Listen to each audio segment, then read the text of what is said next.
Halo, assalamualaikum warahmatullahi wabarakatuh. Ya, bertemu lagi bersama saya Kolor Servis, kerja koloran hasil miliaran, amin. Kali ini saya mendapatkan servisan Samsung A8 2018. Layarnya ini sebelah ke bawah hitam, dan sebelah lagi yang bagian ke atasnya itu bisa terlihat ya.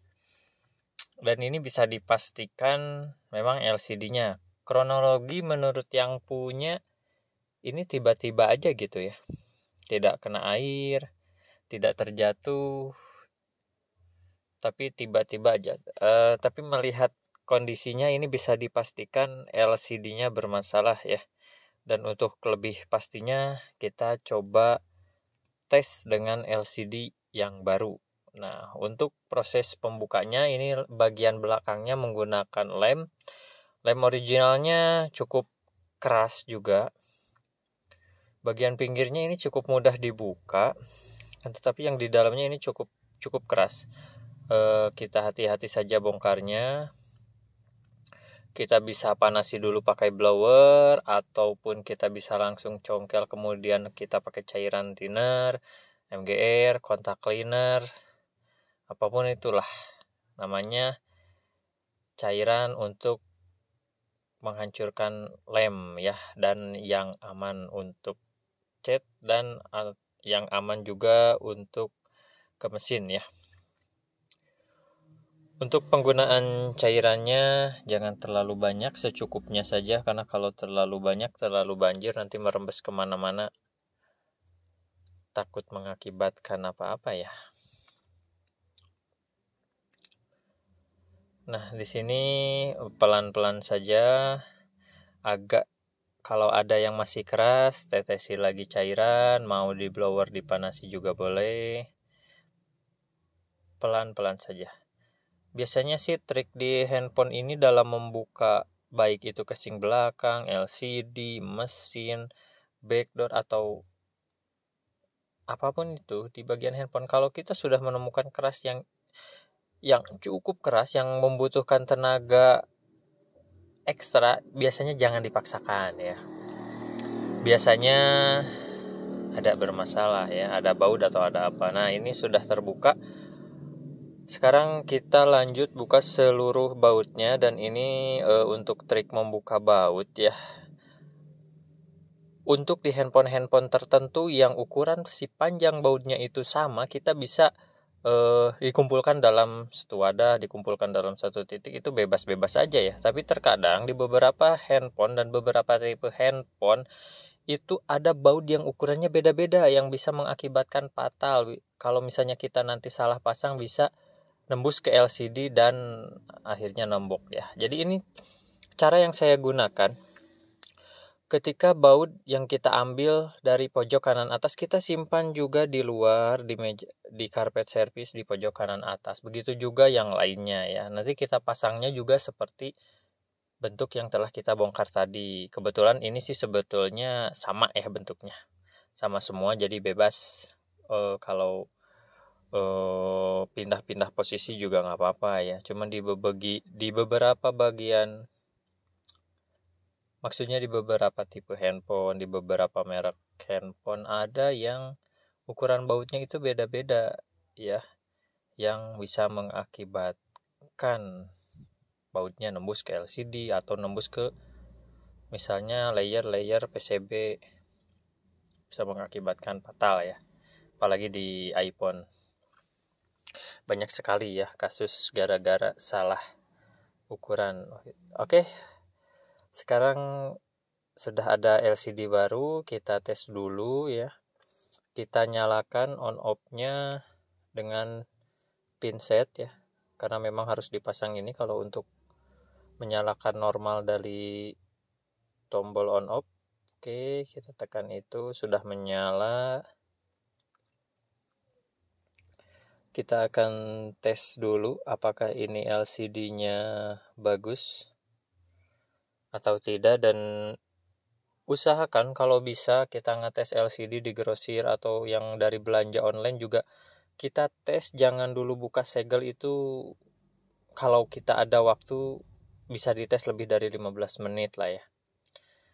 Karena cukup banyak kejadian kita tes LCD cuman beberapa detik, ternyata pas dipasang semenit 2 menit mati, dan saya pernah mengalami juga. Jadi alangkah baiknya kita tes lama dan segel masih utuh agar bisa diretur ya. Dan ini sudah aman ya. Ini dites juga lama. Cuman karena ini video saya percepat dan di skip juga, sehingga di video ini seperti cepat ya. Oke, dan sekarang adalah bagian untuk membongkar LCD ya. Saya menggunakan LCD separator untuk memanaskan bagian LCD-nya agar proses pencongkelan LCD-nya itu tidak terlalu sulit lah ya. Kita bisa menggunakan full separator sampai panas banget, sampai LCD-nya mengelupasnya gampang banget bisa. Tapi alangkah lebih baiknya kalau menggunakan cara itu, si mesin dan baterai kita copot dulu ya, untuk menghindari terjadinya overheat, mesin mati atau baterai meledak. Jadi saya tadi panas cuman di 85 derajat Celcius, kadang 75 derajat Celcius ya, secukupnya saja. Yang penting lemnya cukup meleleh sedikit lah ya. Dan memang ini karena Samsung cukup kuat lemnya. Ini panas udah cukup panas tapi masih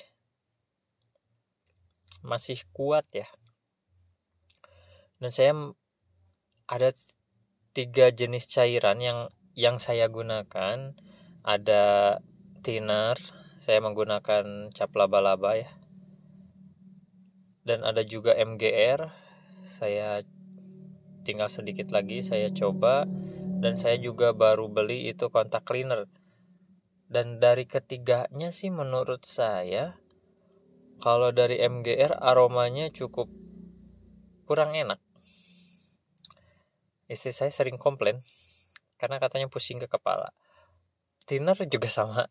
Tapi kalau kontak cleaner yang disemprot yang gede barusan yang warna hijau itu aromanya cukup bisa dibilang wangi lah ya. Cukup enak lah. Nah, seperti biasa kita dorong.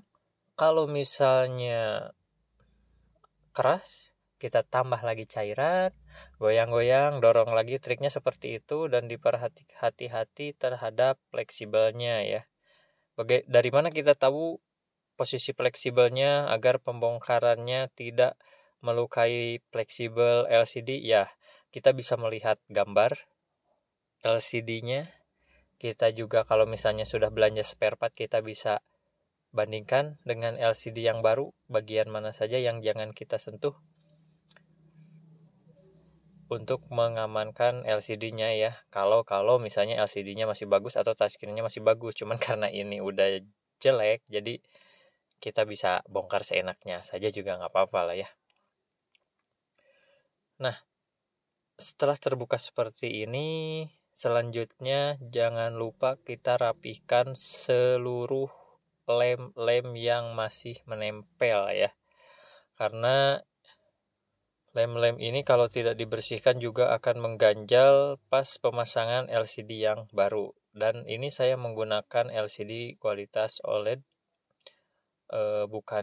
OLED ini cukup mendekati ori ya, karena dari segi tipisnya, ketipisan LCD, kemudian ketebalan touchscreen, dari segi kecerahan cukup bagus, meskipun ini bukan original 100% ya, tapi cukup bagus dibanding yang kualitas di bawah ini, yang LCD-nya tebel, touchscreen-nya kayak kerupuk, masang susah, udah dipasang kadang nanti bergaris ataupun juga gampang retak ya. Jadi biasanya kalau yang kualitas kontras atau kualitas yang murah-murah itu juga selain menyusahkan ke user, juga menyusahkan ke teknisi yang masang ya. Kita bisa banyak waktu yang terbuang untuk ngakalinnya. Dan ini sangat presisi sekali ya, karena seluruh bagian LCD-nya menempel dengan sempurna. Sekarang kita tinggal tambahkan lem secukupnya. Jangan terlalu banyak, jangan terlalu sedikit, dan jangan lupa lemnya jangan langsung dipasang. Setelah pemasangan lem, diamkan dulu sesuai dengan karakter lemnya ya, 3-5 menit. Kalau ditekan dengan jari udah kenyal, kita baru bisa pasang. Kenapa? Agar si lem LCD-nya tidak meluber keluar ya. Kalau menurut bahasa Sundanya itu agar tidak rametek, apa ya bahasa Indonesianya rametek itu? Belepotan lah ya. Agar tidak belepotan dan jelek dilihatnya ya. Jadi si lem-lemnya merembes keluar LCD kan jelek. Nanti kelihatan banget hasil ganti LCD-nya. Tapi kalau lemnya didiamkan dulu sampai kenyal, itu nggak akan kelihatan bekas ganti LCD ya. Nah, di sini saya menggunakan lakban. Kenapa? Ini bisa menggunakan karet, jepitan khusus LCD dan lain-lain, itu terserah selera masing-masing ya. Cuman menggunakan lakban seperti ini juga cukup kuat. Pakai karet juga boleh untuk LCD yang presisi, tapi kalau untuk Samsung yang kualitas LCD-nya tebal kontras, itu lebih aman pakai lakban seperti ini ya, karena tekanannya bisa kita atur. Apalagi kalau pakai jepitan LCD yang kayak capitan buat jemur pakaian, itu cukup, saya pernah sampai pecah ya, karena memang jepitannya sangat kuat. Jadi harus dijepitnya itu di pinggir bezel kalau pakai yang kayak begitu, dan bisa diganjal juga pakai busa boleh. Tapi yang saya rasakan selama ini pakai karet, pakai yang seperti ini, itu belum pernah kejadian sampai LCD-nya bermasalah ya, karena tekanan bisa kita atur, sesuaikan. Dan kuncinya juga kebersihan dan kerapihan saat membersihkan lem sisa tadi ya. Karena kalau lemnya nggak bersih, jadi nanti ada ganjalan ya, bisa menyebabkan LCD retak juga ya saat proses menggunakan karet atau lakban ini. Oke, sekarang kita tinggal pasang tutup belakang, fingerprint, semua tutupnya kita pasang, dan kita pasangkan juga seluruh bautnya ya.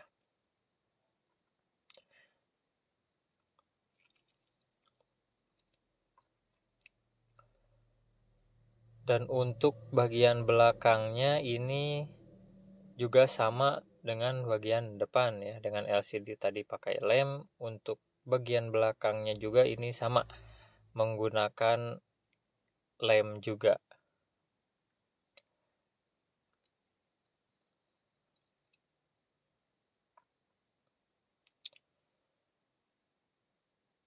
Ini juga kita pemasangan harus ada penekanan, tapi nekannya juga harus hati-hati ya, karena LCD yang ada di belakang kita untuk penekanannya, ingat itu bukan LCD original 100%.